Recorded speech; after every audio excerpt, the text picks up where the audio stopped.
দর্শক, আজকের ভিডিওতে আমি আপনাদের জানাবো স্মার্টফোন সম্পর্কে এমন কিছু ভুল তথ্য যেগুলোকে আমরা সঠিক মনে করি।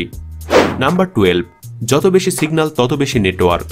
আমাদের মোবাইলে নেটওয়ার্ক সিগন্যাল সম্পর্কে অনেকের ধারণা যে যত বেশি সিগন্যাল তত বেশি ভালো নেটওয়ার্ক, কিন্তু এটি একটি কাল্পনিক ধারণা, কারণ মোবাইলের মধ্যে থাকা সিগন্যাল বা টেলিকম কোম্পানির টাওয়ারের নিকটতমকে নির্দেশ করে। সিগন্যালের কোয়ালিটি ডেসিবেলের উপর নির্ভর করে। আপনি হয়তো অনেকবার দেখেছেন একটি সিগন্যাল থাকার পরেও ঠিকঠাক মতো কথা বলতে পেরেছেন, কিন্তু সবগুলো সিগন্যাল থাকার পরেও আপনি ঠিকমতো কথা বলতে পারেননি। Number 11, background apps. অনেক লোক মনে করে মোবাইলের ব্যাকগ্রাউন্ড অ্যাপসগুলোকে বন্ধ করে দেওয়া উচিত, তা না হলে ব্যাটারি খুব দ্রুত শেষ হয়ে যায় এবং মোবাইল খুব দ্রুত হ্যাং হয়ে যায়। আপনাদের বলে রাখি, যদি কোনো অ্যাপস ব্যাকগ্রাউন্ডে চলে তাহলে এটি খুব দ্রুত ওপেন হবে। অ্যান্ড্রয়েড এবং অ্যাপল কোম্পানি এগুলো ক্লিন করার জন্য কোনো নির্দেশ দেননি। এর সাহায্যে আপনার মোবাইলের কোনো সমস্যা হবে না। প্রকৃতপক্ষে মোবাইলে বারবার নতুনভাবে কোনো অ্যাপস ওপেন করলে ক্ষতি হয়, কারণ এই অ্যাপসগুলোকে পুনরায় মেমোরিতে লোড হতে হয়। নাম্বার 10, 3G অপেক্ষা বেশি ডাটা খরচ হয় 4G-তে। আপনারা সবাই জানেন 4G 3G এর তুলনায় অনেক বেশি ফাস্ট। এর মানে এটা নয় যে 4G আপনার মোবাইলের ডাটা বেশি শেষ করবে, কারণ যে কোনো ফাইল ডাউনলোড করলে এটি ঠিক ততটা ডাটা খরচ করবে যতটা এর সাইজ। উদাহরণস্বরূপ 4 মেগাবাইটের ফাইল ডাউনলোড করার সময় 4 MB ডাটা শেষ করবে, যেটি 3G অথবা 4G সিম উভয়ের ক্ষেত্রেই প্রযোজ্য।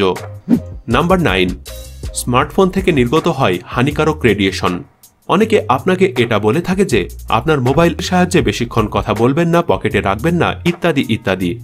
আপনাদের বলে রাখি, আমাদের দেশের মোবাইল থেকে কত পরিমাণ রেডিয়েশন উৎপন্ন হলে এটি আমাদের জন্য কোনো সমস্যা নয়। এটা জানার জন্য আপনি আপনার মোবাইলের ডায়াল অপশনে গিয়ে *07# ডায়াল করুন। মোবাইল থেকে যে রেডিয়েশন বের হয় তাকে SAR অর্থাৎ স্পেসিফিক অ্যাবসর্পশন রেট বলা হয়।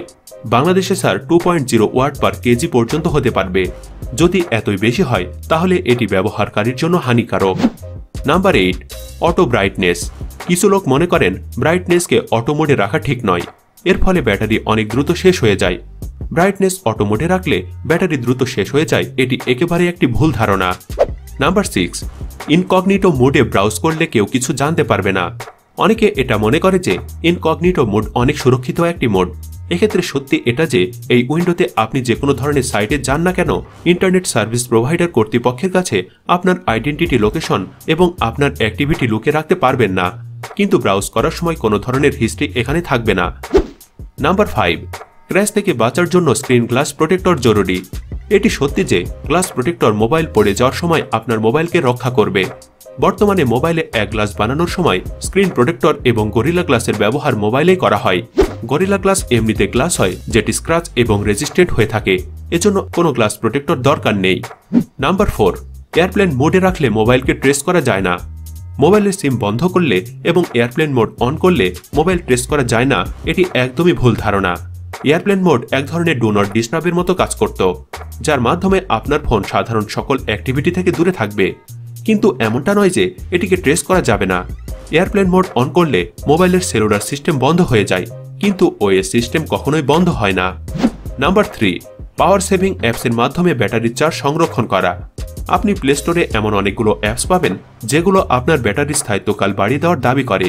এই অ্যাপসগুলো ব্যাটারি ম্যানেজার ঠিকই হয়, কিন্তু ব্যাটারি ব্যাকআপ দিতে পারে না। এই অ্যাপসগুলো অন্য অ্যাপসগুলোকে নিয়ন্ত্রণ করে।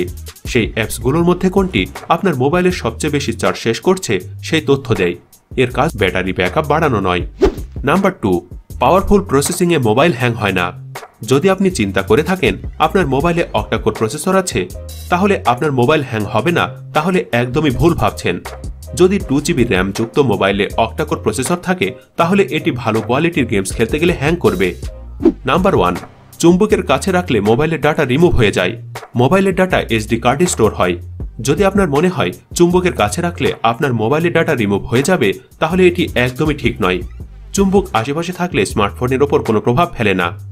দর্শক, এগুলো ছিল স্মার্টফোনকে ঘিরে আমাদের কিছু ভুল ধারণা। ভিডিওটি আপনার কেমন লেগেছে তা অবশ্যই কমেন্ট করে জানাবেন। ভিডিওটি ভালো লাগলে লাইকে ক্লিক করবেন। আরও এমন ভিন্ন রকম খবর পেতে আমাদের চ্যানেলটি সাবস্ক্রাইব করে বেল আইকনে ক্লিক করে রাখুন। ধন্যবাদ।